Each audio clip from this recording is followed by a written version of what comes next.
Bonjour frères et sœurs, c'est l'honorable Séverin Bamani Mobeli, professeur, député national, élu IDP Tshisekedi de la circonscription électorale de Yumbi dans le Mai-Ndombe.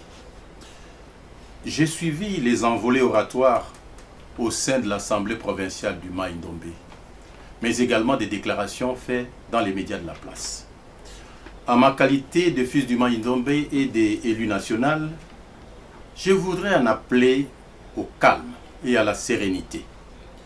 Nous sommes tous filles et fils du Mai-Ndombe, de la même province, et nous devons travailler pour le développement de notre chère contrée. Nous sommes alors considérés comme les doigts d'une main. Nous devons nous compléter mutuellement.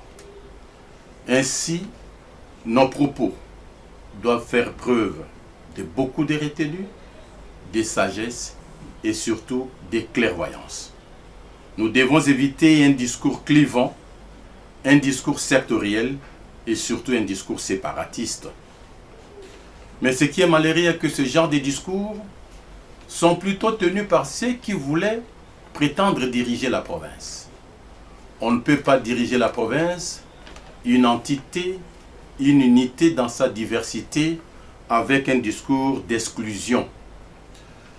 Que ce soit un Mounounou, un Moutende, un Mouboma, un Moussengele, un Bolia, un Koundou, un Sakata, et j'en passe, qu'il soit nommé, c'est le Mai-Ndombe qui gagne.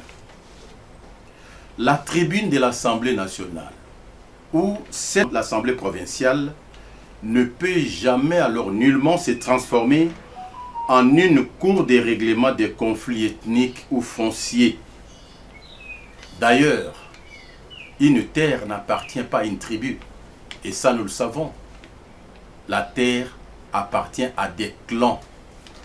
Et nous savons que les mouvements migratoires ont concerné tous les peuples du monde, même les Pygmées.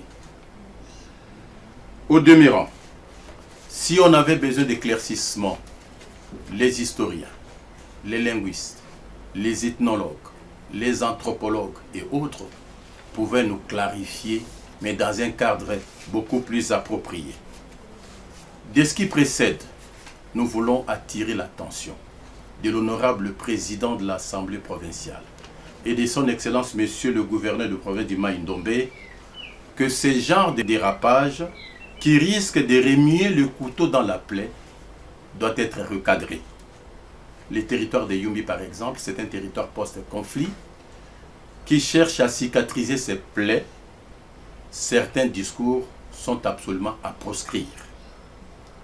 Cultivons la paix, main dans la main, travaillons ensemble pour le développement de notre chère province, le Mai-Ndombe. Je vous remercie.